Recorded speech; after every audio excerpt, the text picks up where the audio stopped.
సురో వాప్యథ వానరో నరః సర్వాత్మనా యస్సు కృతజ్ఞముత్తమం భజేత రామం మనుజాకృతిం హరిం య ఉత్తరానన యత్కోసలాన్ దివం య ఉత్తరానన యత్కోసలాన్ దివం.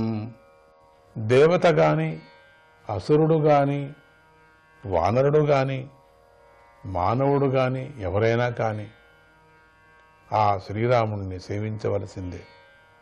ఎందుకంటే పురుషోత్తముడైన శ్రీహరియే మానవుడై శ్రీరాముడిగా అవతరించాడు.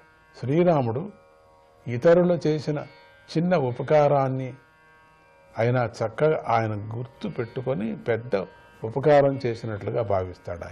ఆయన ఉత్తర కోశల దేశాలకు స్వర్గాన్ని అనుగ్రహించాడు అని హనుమంతుడు స్తుతించాడు.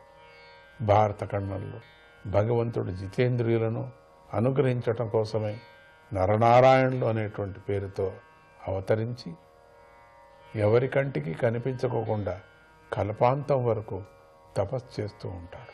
ఆయన అలా తపస్సు చేయటం వల్ల ధర్మము, జ్ఞానము, వైరాగ్యము, ఇంద్రియ వశీకరణము, మనశ్శాంతి, కర్మలను విడిచిపెట్టడము అనేవి వృద్ధి చెందుతాయి. తర్వాత సాధకుడికి ఆత్మజ్ఞానం ఉదయిస్తుంది.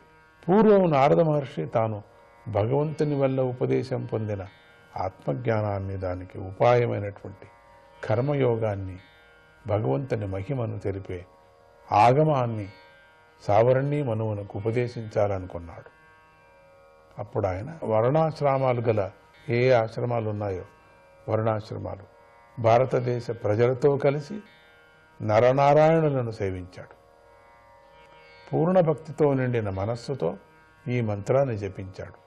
ఓం నమో భగవతే ఉపశమశీలాయ ఉపరతానాత్మ్యాయ నమో కించన విత్తాయ ఋషభాయ నరనారాయణాయ పరమహంస పరమగురువే ఆత్మారామాధిపతయే నమో నమః.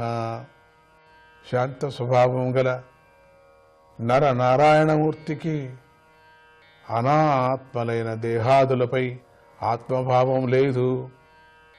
దరిద్రులకు నిధి అయిన ఆ భగవంతుడు మహర్షులలో గొప్పవాడు. పరమహంసలకు పరమ గురువు, ఆత్మారాములైన మహాత్ములకు అధిపతి. ఆ భగవంతుడికి అనేక నమస్కారములు. అటువంటి స్వామికి నారద మహర్షి ఇంకా ఇలా స్తోత్రం చేస్తున్నాడు. భగవంతుడే జగత్తు యొక్క సృష్టి స్థితి లయాలను చేస్తున్నాడు. కానీ ఆయనకు చేసేవాడిని నేనే అనే కర్తృత్వము, బంధము కూడా లేదు. ప్రాణుల దేహాలలో ఆయన ఆత్మరూపంగా ఉన్నాడు. కానీ ధర్మములైనటువంటి జనన మరణములు ఆయనను బంధించలేవు. ప్రాణుల యందు ఉండి చూసేది ఆయనే శుద్ధ చైతన్య స్వరూపుడు. చైతన్యంతో ప్రకాశించబడే మనోవృత్తులలోని త్రిగుణాలతో ఆయనకు మాలిన్యం ఖండితం అంటదు. ఆయన ప్రాణులలో ఆత్మరూపంగా ఉన్నాడు. దేహేంద్రియాదుల కంటే కూడా విలక్షణంగా ఉంటున్నాడు, విలక్షణుడిగా. దేహేంద్రియాలతో సంఘం లేకుండా సాక్షిగా నిలిచి ఉన్నాడు. ఆయనకు నమస్కారం. ఓ యోగేశ్వర, సాధకుడు చెడు అభిమానాన్ని విడిచిపెట్టాలి. సాధకుడైన వాడు చెడు దేహాభిమానాన్ని, అందరికీ చెడు దేహాభిమానం ఉండే ఉంటుంది, అది విడిచిపెట్టాలి. మరణ సమయంలో మనస్సును భక్తితో నిర్గుణుడమైన నీ యందు నిలపాలి. ఇదే కర్మయోగంలోని కౌశలం. దీనినే పూజ్యుడైన హిరణ్య గర్భుడు కూడా బోధించాడు.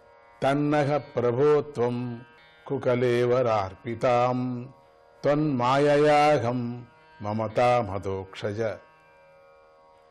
భింద్యామయేనాశు వయం సుదుర్భిదాం విదేహి యోగం త్వయం న స్వభావం. ఓ ప్రభు, నువ్వు ఇంద్రియాశక్తుల మూలంతో ఆత్మరూపుడవే ఉన్నావు కదా.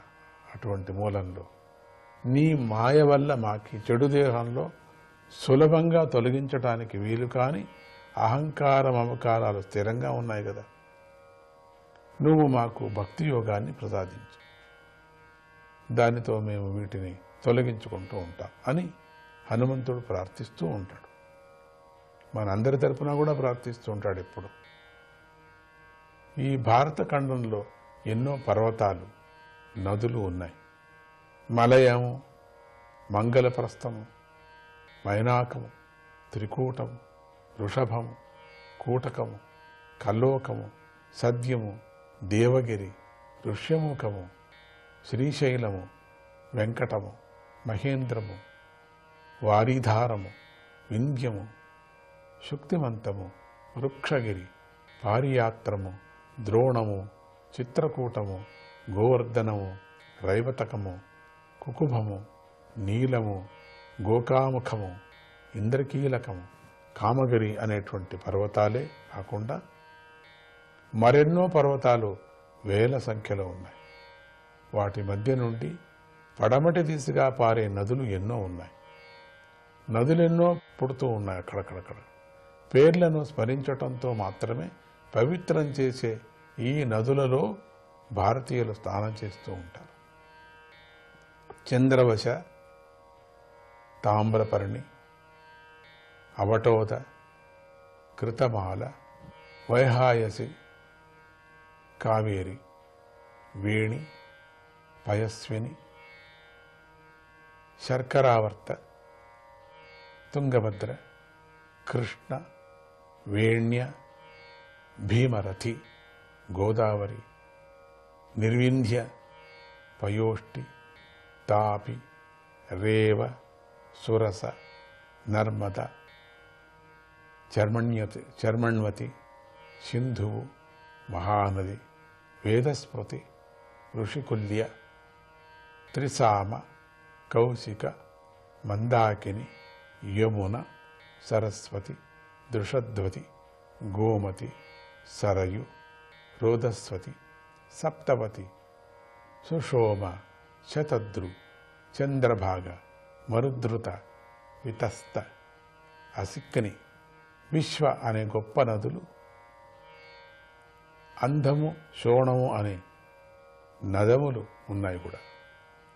ఈ ఖండంలో జన్మించిన మానవులకు తాము చేసుకున్న సాత్విక, రాజస, తామస కర్మాలను బట్టి క్రమంగా దేవ, మనుష్య, నరకలోకాల్లో పలు విధాల జన్మలు కలుగుతాయి. సకల జీవులకు వాటి కర్మలను బట్టి ఫలాలు లభిస్తాయి. ఇక్కడ ఆయా వర్ణాలకు చెందిన ప్రజలు తమ తమ కర్తవ్యాలను పాటించి మోక్షాన్ని కూడా పొందవచ్చు. భగవద్భక్తులతో సాధకుడికి దృఢమైన సాంగత్యము ఏర్పడినప్పుడు వాసుదేవుడి యందు గల భక్తి యోగము అంతటితో స్థిరపడుతుంది. అదే మోక్షం యొక్క లక్షణం. ఈ జ్ఞానమే జీవుడు పలు విధాలుగా జన్మలను ఎత్తేటట్లు చేస్తుంది కూడా. సంకర్షణాయ నమః.